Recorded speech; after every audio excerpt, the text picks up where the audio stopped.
Irmãos, a paz do Senhor. Vamos estar dando início a mais um estudo. Hoje nós vamos estar começando a revista que o pastor entregou no último domingo, que tem como título Os Céus de Deus, que é essa revista. Creio que os irmãos pegaram. O autor aqui é o Walter Basto, que a gente conhece também. E também creio que os irmãos devem ter dado uma lida já também aqui na revista. Tem a apresentação aqui e tem uma pequena biografia aqui do pastor, do Walter Basto. E nós vamos estar começando hoje, tá? A primeira lição, que é Os Céus de Deus, que é exatamente o título do livro aqui, tá? Da revista. E os irmãos que têm, acompanhem, tá? Os que não têm, vai chegar mais revista, pegue a revista para estar acompanhando também, que já dei uma lida aqui, é muito boa, tá? Nós estamos falando exatamente do que nós estamos aguardando, que é o céu, morar no céu. Então, é um assunto que tem tudo a ver com o cristão, né? Que é o que nós cremos. É por isso que nós buscamos, adoramos a Deus, tá? E que não sejamos egoístas, né? Guardar esse privilégio de morar no céu só para nós. Estamos aí numa semana de missões aí, e mais do que nunca, né? Falar desse céu aí que nós vamos morar um dia, ok? Nós vamos estar dando início, revista nova, lição nova, e que Deus nos acompanhe aí nesse estudo dessa revista. E certeza que Ele vai nos acompanhar, vai estar conosco. Vamos estar fazendo uma oração para dar início. É início de uma revista, né? Início de uma lição nova, para que tudo saia segundo a vontade de Deus. Senhor, obrigado por estar, Pai amado, conosco nesse momento, ó Deus. Ó Senhor, nos acompanhe, ó Deus, nos direcione, ó Deus, abre nossa mente, ó Pai, abre nosso entendimento, ó Senhor. Ó Deus, que tudo que nós estudarmos aqui, ó Deus, seja para a sua honra e glória, ó Pai. Que nós não viemos nos inchar, ó Deus, de conhecimento e não está passando isso adiante, ó Pai. Ó Deus, nós podemos ser, ó Pai querido, instrumento nas suas mãos, ó Pai. Ó Deus, abençoe a cada um, ilumine a mente, abre o entendimento, ó Deus, que possamos, ó Pai, transmitir, ó Deus, não só nessa semana, ó Pai, não só através dessa lição, mas que as nossas vidas, ó Pai, seja um canal de bênçãos, ó Pai, nas suas mãos, ó Deus, e que tudo que nós fizermos, ó Deus, nossos gestos, pensamentos, atitudes, ó Deus, venha refletir a sua glória, ó Pai amado. Ó Deus, que podemos ser luz do mundo, ó Pai amado. Ó Senhor, abençoe a cada um nesse momento, ó Deus. Obrigado, ó Pai amado, e nos acompanhe nesse estudo, em nome do seu Filho, Jesus Cristo. Amém. Vamos lá? O texto texto bíblico está aqui Tem dois textos aqui, que é Neemias 9:6, Salmos 33, do 13 ao 14. Nós vamos estar lendo, e vamos estar lendo a revista. Lendo, não vou ler todos os versículos, porque para não ficar muito demorado, tá? E alguns eu separei, dando para ler a gente vai estar lendo. Como eu falei, creio que os irmãos leiam em casa, que os irmãos já deram uma lida nos textos bíblicos também. E nós estamos na igreja, é fácil que cada um lê um versículo e a gente segue adiante. Mas aqui é mais complicado, senão demora muito e vai ficar muito extenso, como eu sempre repito, temos um tempo. Tá bom? Vamos lá? Só tu és Senhor. Tu fizeste o céu dos céus, e todo o seu exército, a terra e tudo quanto nela há, os mares e tudo quanto há neles. E tu os preservas a todo com vida, e o exército dos céus te adora. O Senhor olha os céus, vê todos os filhos dos homens do lugar de onde sua morada. Observa todos os moradores da terra. O Senhor está nos observando sempre, né? que a gente fala, ninguém foge do olhar de Deus. Então, não tem nada que nós fazemos aqui, ou façamos aqui, né, que vai ficar encoberto. Então, Deus está não só olhando o que a gente faz, como direto no nosso coração. Não é só no fazer também, é o que pensamos também, né? O Senhor sabe de todas as coisas. A introdução aqui. Falar sobre os céus de Deus não é matéria fácil ou simples, porque a Bíblia não traz muita coisa sobre esse maravilhoso assunto. É preciso leitura atenta e pesquisa persistente, se quisermos juntar textos suficientes. Mas isso se realmente desejarmos estabelecer um conceito seguro da futura e gloriosa morada dos salvos em Cristo Jesus. João 14, 2 ao 3. Quando Estevão estava sendo apedrejado e antes de morrer, declarou o seguinte a respeito dos céus de Deus. Mas Estevão, cheio do Espírito Santo, fitou os olhos no céu e viu a glória de Deus e Jesus que estava à sua direita. E disse, eis que vejo os céus abertos e o Filho do Homem em pé à destra de Deus. Atos 7, 55, 56. O registro dessa visão extraordinária do primeiro mártir da Bíblia, da Igreja, nos dá uma parca ideia de glória celestial. Mas afinal, o que as Escrituras Sagradas têm a nos dizer sobre esse lugar admirável? Onde ficam exatamente os céus de Deus? Quem habita nesse lugar além do Pai? Jesus Cristo e os santos anjos? O presente estudo tem a intenção de responder a essas importantes questões. E o restante dos capítulos dessa revista também deverá ampliar um pouco mais nossa compreensão sobre a casa do Pai, que um dia também será nossa, por causa da graça de Jesus Cristo. Então, tudo que nós vamos aprender aqui é que nós vamos estar conhecendo mais um pouco sobre o lugar onde vamos morar. Tá? É o que nós cremos, como eu falei no início. Se a gente não... É a base da nossa fé é Cristo. E Cristo nos prometeu a morada no céu. Então, é nisso que nós estamos esperando. Ir morar no céu com Cristo. Então, não existe um cristão que não crê que ele vai morar no céu um dia. Bem porque aí não seria cristão, né? Então, acreditar que vai morar no céu, sabe? É dois extremos, céu e inferno. Então, você vai para o céu, você vai para o inferno. Existem outros meios aí, pregados por aí? Existe. Mas eu estou falando que nós cremos. Nós cristãos, nós temos nossa fé firmada em Cristo Jesus, esperamos morar com Ele no céu. Vamos ler dois textos aqui. O de João 14, 2 e 3, e depois o de Atos nós vamos ler, tá? Na casa do meu pai há muita morada. Se não fosse assim, eu vou teria dito, vou preparar-vos lugar. E se eu for e vos preparar lugar, virei outra vez e vos tomarei para mim mesmo, para onde eu estiver, estarás vós também. E ele foi preparar-vos lugar.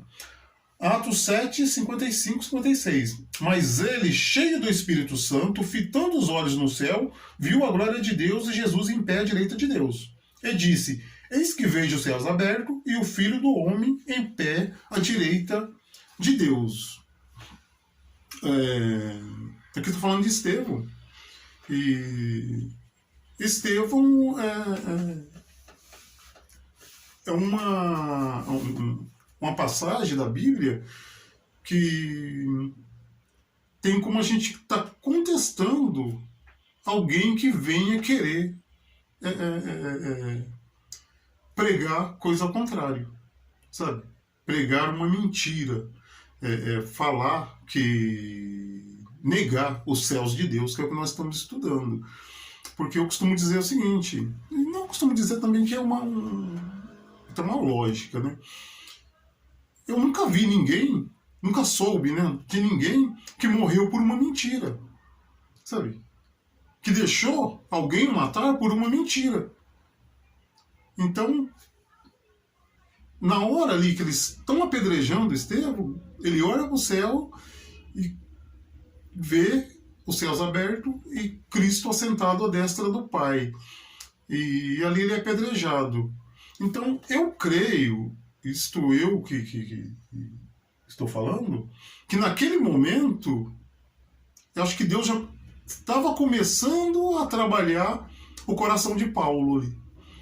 Eu acho que dali para frente Paulo já ficou meio balançado, porque Paulo era um cara muito inteligente, sabe? E quando ele perseguia os cristãos, ele tinha certeza que ele estava fazendo a coisa certa. Certeza. Então, quando ele vê alguém sendo apedrejado, sabe? E continuando afirmando que um Cristo ressuscitou, que um Cristo foi morar no céu, que um Cristo está preparando um lugar, e é apedrejado e é morto sobre e ao comando de Paulo ali, e nós vamos aqui descrever como que foi esse apedrejamento, porque o assunto não é esse, mas creio que Paulo saiu dali já, sabe? Então Deus ali já estava começando a, sabe, a dar a trabalhar o coração de Paulo ali, sabe? Porque Paulo deve ter pensado, sabe, como que alguém pode morrer dessa maneira por uma mentira? Sabe? Ninguém. Você pode mentir, pode tirar proveito da mentira, o quanto quiser. Mas quando alguém ameaça a vida dessa pessoa, sabe? A pessoa não morre por ela, sabe? Agora, por uma verdade, sim. E todos que morreram, sabe? Não só Estevão, nós estamos falando de Estevão aqui, mas todos os mártires, todos que morreram, que morrem até hoje, se eles morreram e não negaram a fé, é porque realmente tiveram experiência verdadeira, sabe?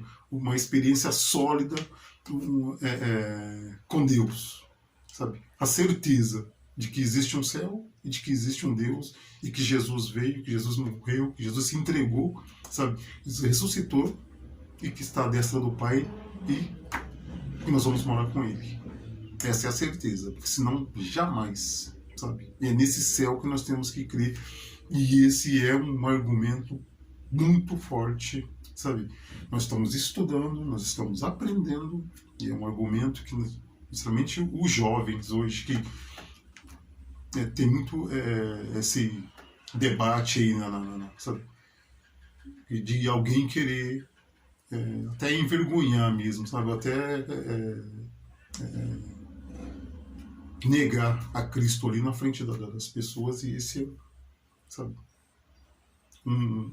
uma passagem interessante para que a gente dê início ali a uma apologia, a uma defesa da nossa fé, a fazer a pessoa acreditar que é uma certeza ali, que Jesus Cristo realmente é real, que o céu é real, que Deus é real. Vamos lá? Exposição da palavra.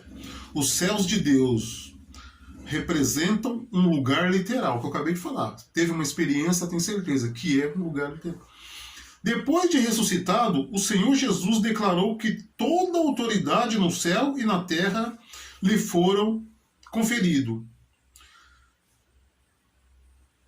Que foram conferidos pelo Pai. Mateus 28, 18. Seguindo na mesma direção, Paulo escreveu aos Efésios o seguinte: e o plano é este: no devido tempo, ele, Deus, reunirá sob a autoridade de Cristo tudo o que existe nos céus e na terra. Efésios 1,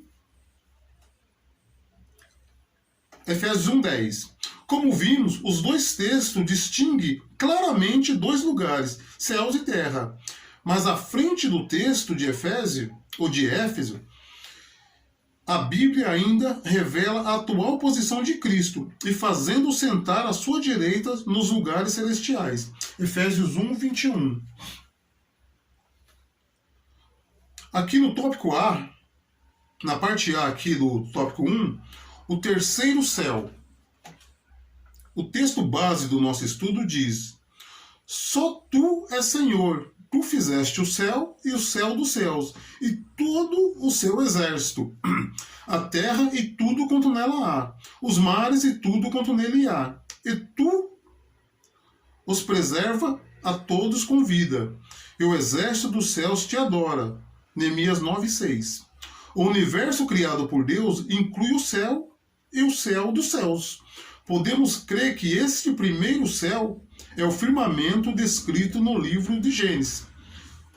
Gênesis 1, 6 ao 9.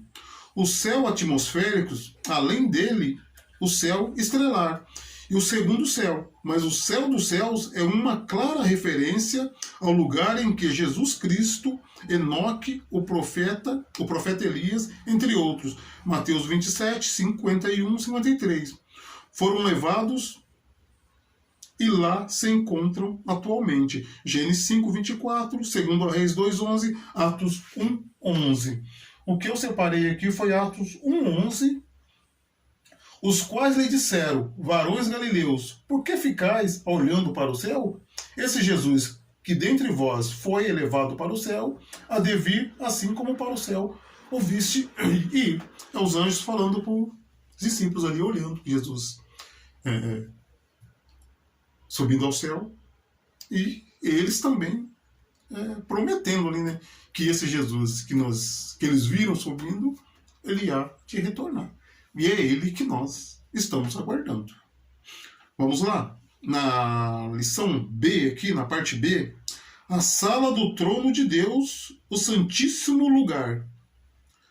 Tanto Paulo quanto João, ambos tiveram uma experiência singular chamada na Bíblia de arrebatamento. E eles foram espiritualmente levados a um lugar além da terra, que no caso de Paulo foi denominado terceiro céu, paraíso, 2 Coríntios 2, 12 e 4.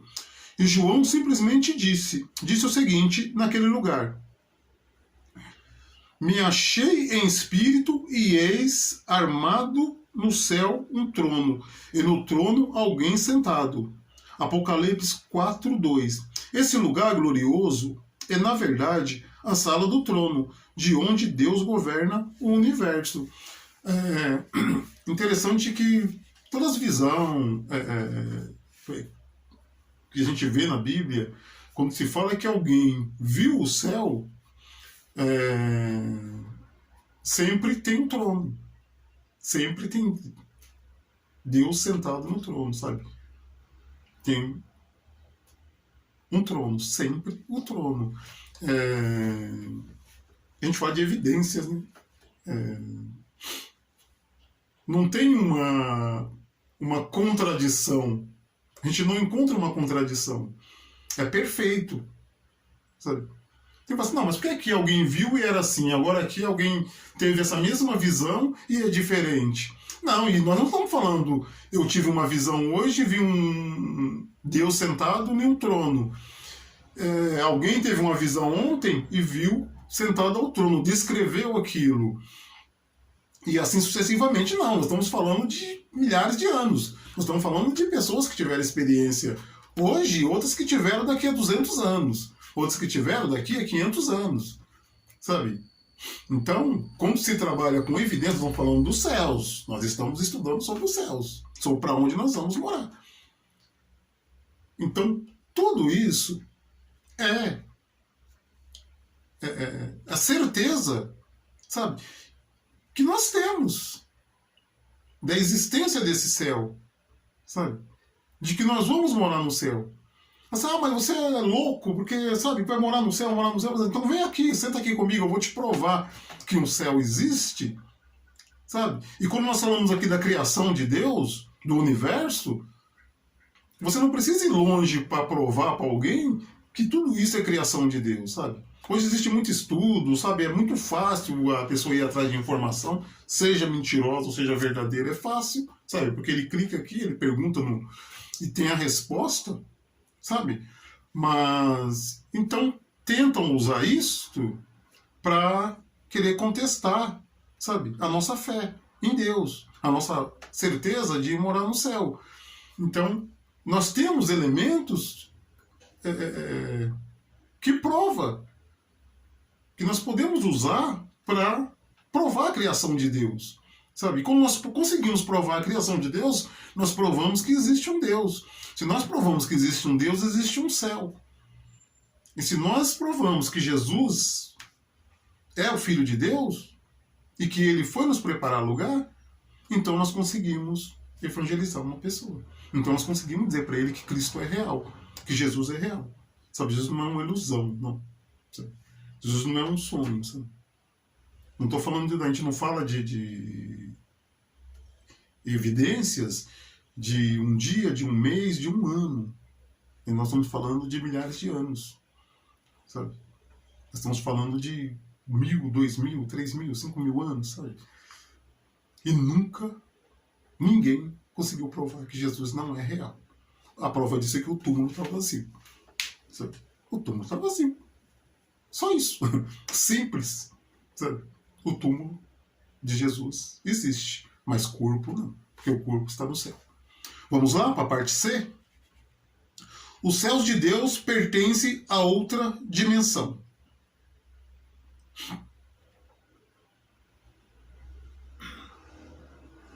Parte B nós vamos agora. A sala do trono de Deus, o santíssimo lugar. Tanto Paulo quanto João, ambos tiveram uma experiência singular, chamada na Bíblia de arrebatamento. E eles foram espiritualmente elevados a um lugar além da terra. Que no caso de Paulo, não, essa parte que a gente já leu. É a parte C mesmo que nós vamos ler. Perdão, irmãos. É a parte C. Os céus de Deus pertencem a outra dimensão. A Terra está situada na chamada Via Láctea, e esta, por sua vez, possui cerca de 100.000 anos-luz de extensão. Um ano-luz é igual a 9,46 trilhões de quilômetros. Mesmo sendo tão vasta, ainda assim é somente um pontinho no universo. É bom que se diga que somente Deus é infinito, e o universo, por mais extenso que seja, não é infinito. Por isso não é possível determinarmos onde ficam exatamente os céus de Deus. Além disso, esse lugar pertence a outra dimensão ou esfera. Podemos assim dizer, é uma prova do que estamos afirmando. Pode ser extraída do corpo que teremos na ressurreição, que é a semelhança do corpo de Cristo. Será capaz de atravessar paredes. João 20, 19 e 26. Não envelhecer nem adoecer. 1 Coríntios 15, 42 e 44, Filipenses 3, 21. De fato, é crível que o planeta Terra seja apenas uma pálida sombra ou uma amostra grátis dos céus de Deus. E seguramente nós teremos a eternidade para conhecer. A gente às vezes vê... às vezes não. Nem quando está assistindo, a gente vê algumas imagens da Terra, do que existe, dos lugares bonitos, sabe? Lindos, somente no mar, sabe? E é tudo criação de Deus e é tão lindo, sabe? E aqui o autor fala que tudo isso que a gente vê é só uma amostra grátis dos céus de Deus, sabe? É só um pontinho. Então imagina o que, sabe, que existe pra gente pra gente guardado lá no céu. Aqui no tópico B, eu marquei que 2 Coríntios 12, 2. Vamos estar lendo aqui. Conheço um homem em Cristo há 14 anos. Se no corpo, não sei. Se fora do corpo, não sei. Deus o sabe. Foi arrebatado até o terceiro céu, que foi arrebatado ao paraíso. E ouviu palavras inegáveis, as quais não é lícito ao homem refletir. Apocalipse 4, 2 também. Imediatamente foi arrebatado em espírito, e eis que um trono estava posto no céu, e um assentado sobre o trono. Apocalipse 5.1. Vi na destra do que estava assentado sobre o trono um livro escrito por dentro e por fora. Bem sabes, bem selado com estes selos. Nós lemos aqui a parte C, e Filipenses 3:21, que transformará o corpo da nossa humilhação para ser conforme no corpo da sua glória, segundo o seu eficaz poder de até sujeitar a si todas as coisas. Vamos estar lendo aqui a parte 2, o tópico 2, e como eu sempre falo do tempo, dando tempo a gente termina. Não dando tempo, a gente para e conclui na próxima lição, na próxima aula, ok? Os céus dos céus é a habitação de Deus. Jesus Cristo introduziu suas promessas de retorno quando afirmou: na casa de meu pai há muitas moradas. João 14:2. Portanto, o pai tem uma casa, ou habitação. A Bíblia de Estudo interpreta a expressão casa do meu pai como uma referência ao céu, de acordo com esta imagem, as muitas moradas. Muitos quartos, no grego é moné, são lugares para se viver dentro dessa grande casa. Esses lugares celestiais também são chamados de tabernáculos eternos, em outras passagens das Escrituras. Exemplo, Lucas 16:1, 1 Coríntios 2:9. Na parte A aqui do tópico 2, Deus habita com os crentes santificados. Com a finalidade de confrontar as falsas adorações dos judeus no templo de Isaías, Deus se pronunciou dizendo: assim diz o Senhor, o céu é o meu trono, e a terra o estrado dos meus pés. Que casa me edificais vós? E quais é o lugar do meu repouso? Isaías 66:1. Deus não pode ser limitado a um único espaço, mas é do céu que ele governa o universo. Apocalipse 5:1. Por essa razão, Jesus Cristo nos ensinou a orar: Pai nosso que estás no céu. Venha o teu reino, faça a tua vontade, assim na terra como no céu. Mateus 6:9-10. Entre as mensagens de paz e consolo para os crentes tementes a Deus, Isaías escreveu: porque assim diz o alto, o sublime, que habita a eternidade, o qual tem o nome de santo. Habito no alto e santo lugar, mas habito também com um contrito e abatido de espírito, para vivificar o espírito dos abatidos e vivificar o coração dos contritos. Isaías 57:15. O eterno e imutável Deus habita num lugar santo e somente quem está, de fato, comprometido com o processo de santidade poderá morar com ele quando Jesus Cristo voltar.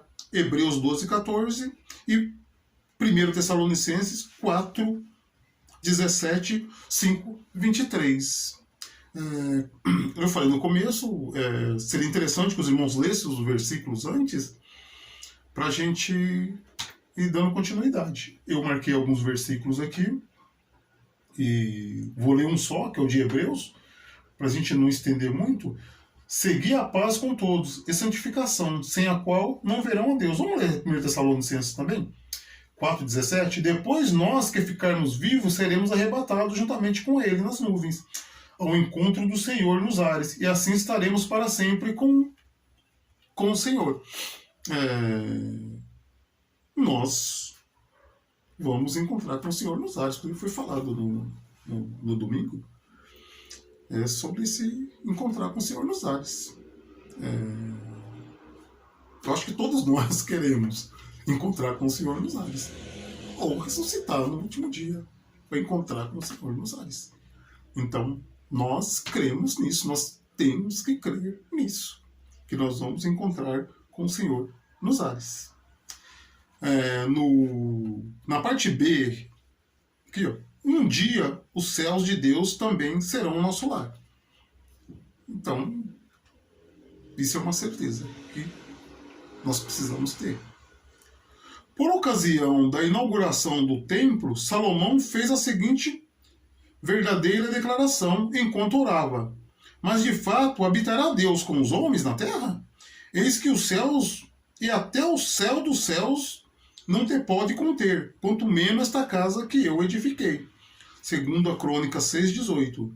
Na sequência da oração, o rei ainda pediu: ouve, pois, a súplica do teu servo e do seu povo de Israel, quando orarem neste lugar.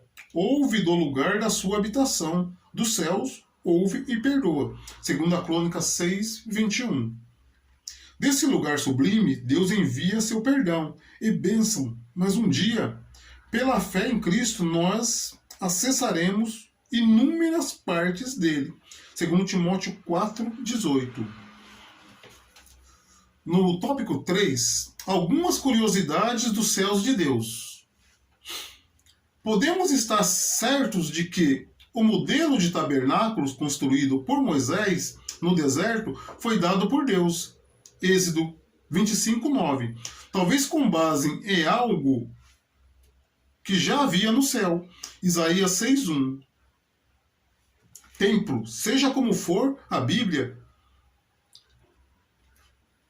nos permite ver pequenos flashes, digamos assim, das coisas ou dos seres que existem no céu de Deus. Por exemplo, na visão do profeta Ezequias, observamos um estranho objeto que ele chama de rodas, em movimento, ou seja, o céu, o seu aspecto e estrutura eram como se uma roda estivesse dentro de outra.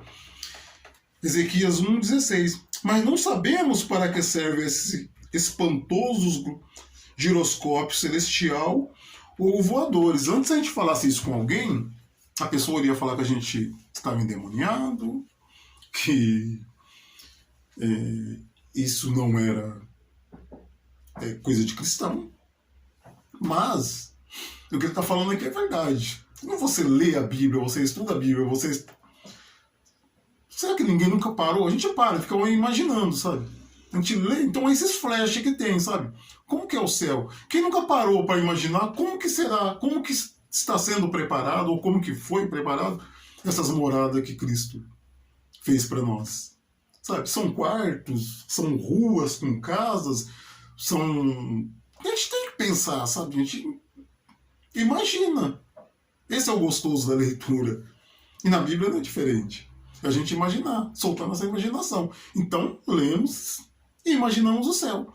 Como que é? Teve uma das lições que eu até falei, quando a gente vai fazer uma viagem num lugar que você não conhece, mas que você já viu foto, alguém já falou como que é, a gente passa dias, sabe, antes da viagem, ali, imaginando como que vai ser aquilo, o que eu vou fazer quando chegar lá, sabe, como que é o hotel, como é a vista, sabe, das pessoas. Então no céu não é diferente. Se nós temos certeza que nós vamos para aquela viagem, que nós já pagamos ali o preço, já concluímos, opa, já paguei, já está agendado, dia tal eu saio de férias e vou viajar. Você tem certeza que você vai fazer aquilo. Então, se nós temos certeza, essa mesma certeza que nós vamos morar no céu, não tem nada que proíba a gente de imaginar. O que é isso, sabe? Uma roda girando dentro de outra roda, sabe? Não, é um meio de transporte, eu não sei. Sabe? Mas é gostoso a gente imaginar isso. Porque se a gente não imaginar isso, quando a gente imagina isso, isso aumenta a nossa fé, aguça, sabe, a nossa fé. E nos dá também aquela vontade de compartilhar isso com alguém. E quando nós compartilhamos isso com alguém que não é cristão, que ainda não tem a fé firmada em Cristo, nós estamos evangelizando. Mesmo que seja contando, naturalmente para alguém, assim, quem está perto está ouvindo, ou a própria pessoa, ou compartilhando ali entre cristão, dentro de um ambiente, sabe, dentro de um local, quem está ouvindo aquilo, por mais que nos chame de louco, de loucos, ele vai imaginar também. Puxa vida, ruas de cristal, sabe? Como que será isso, sabe? Então, é real, é gostoso. E é isso que temos que fazer. Vamos lá? Elias... Só um minuto.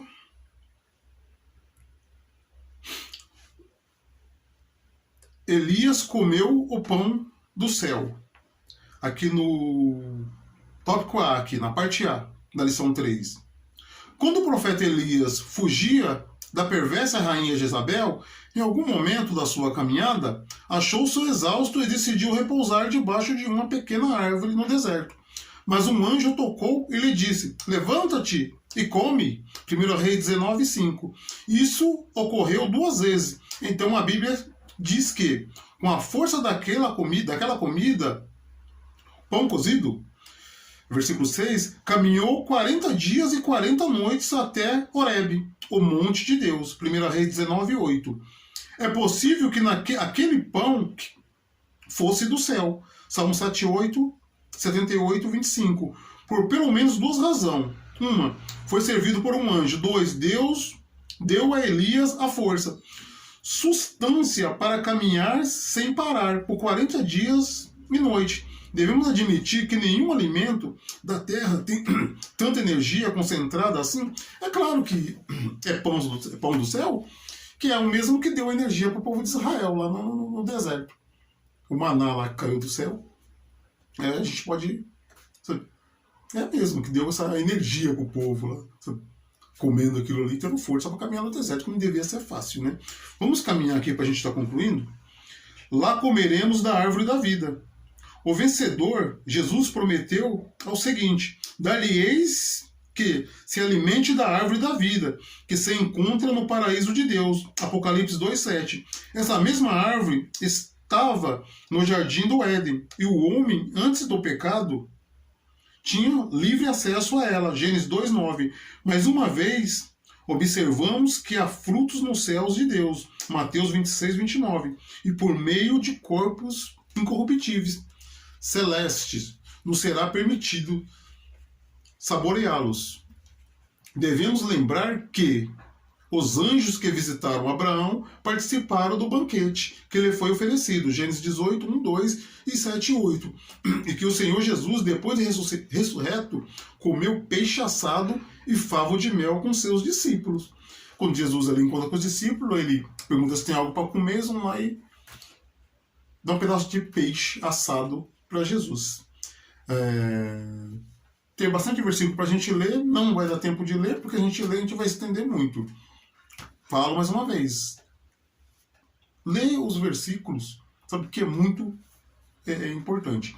Se a gente está na igreja, a gente está na sala, cada um vai lendo um, a gente vai tocando adiante. Mas aqui a gente vai tomar muito tempo e já ultrapassou o tempo. A gente vai estar lendo a conclusão, tá? Para estar terminando, ok?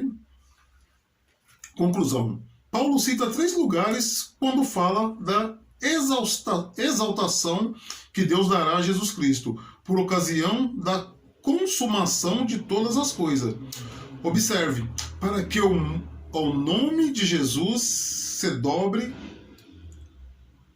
todo o joelho dos que estão nos céus e na terra e debaixo da terra. Filipenses 2,10.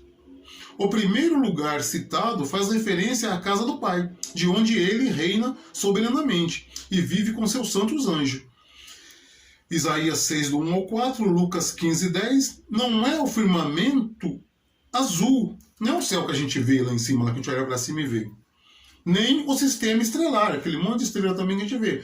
Mas o terceiro céu descrito pelo apóstolo Paulo aos Coríntios, segundo Coríntios 12, 2, é nos céus de Deus que nosso coração deve sempre estar. Colossenses 3, 1, 2. Onde já está Jesus Cristo, Enoque, Elias e outros santos glorificados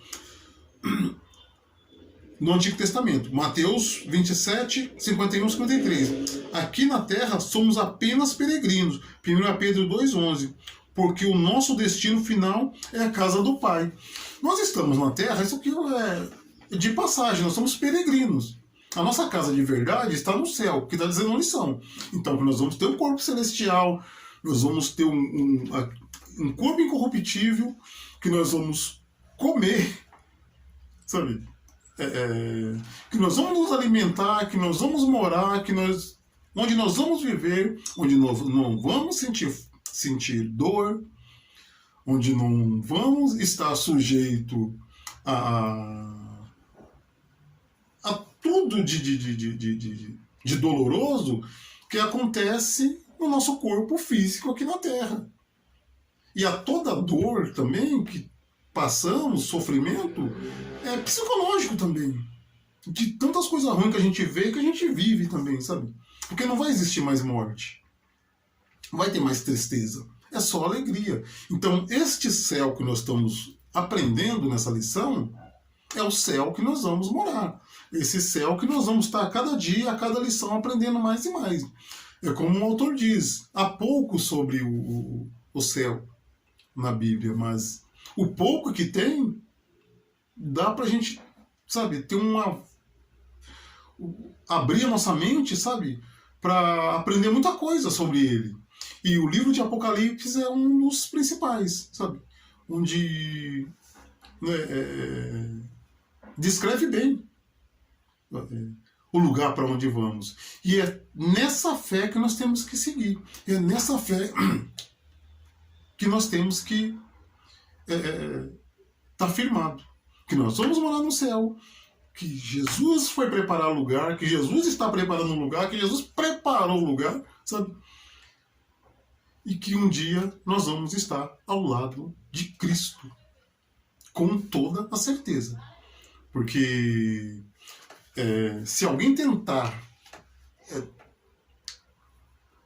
desmerecer ou desmentir isso perante nós que é cristão, nós temos argumento de sobra para mostrar que Deus é real, que Cristo é real, que o céu é real.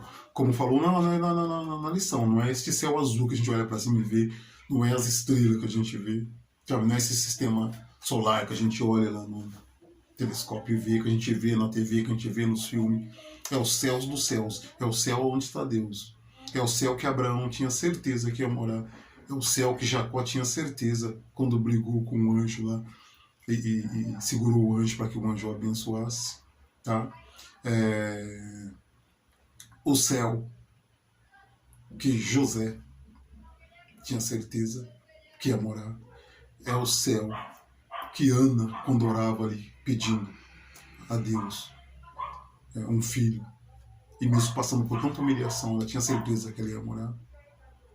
E é o céu que todos os apóstolos, todos os discípulos, sabe, e todos os mártires, e todos aqueles que estão sendo perseguidos fora do Brasil, aqui, onde eles não têm liberdade, não têm a liberdade para estar fazendo isso que nós estamos fazendo aqui agora, aqueles que estão sendo mortos lá agora, eles têm certeza que eles vão para esse céu.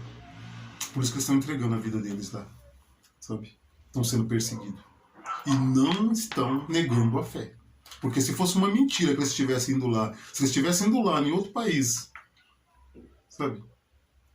Pregar uma mentira por algum interesse pessoal, muitos já teriam negado a fé fazia tempo. E nenhum até agora negou. Todos estão morrendo pela palavra. Todos estão morrendo porque tem certeza que vai morar no céu. E essa certeza que nós temos. E por isso que nós estamos aprendendo sobre os céus de Deus. Amém? Senhor, obrigado pela oportunidade de nós estarmos aqui nesse momento aprendendo da sua palavra. Ó Deus, ilumina a mente de cada um. Ó Deus, abençoe a semana de cada um, Pai amado. Dando sabedoria, dando força, dando perseverança, ó Deus. E que tudo o que ser feito nesta semana, ó Deus, seja para a sua honra e glória. Ilumine a mente, abençoe a vida, dê sabedoria, dê ânimo. Deus, eu te agradeço por mais esse momento, aprendendo da sua palavra, em nome do seu Filho Jesus Cristo. Obrigado, ó Deus, por ter nos acompanhado até aqui. Amém. Obrigado, fique com Deus e até a próxima lição, se Deus quiser. Amém.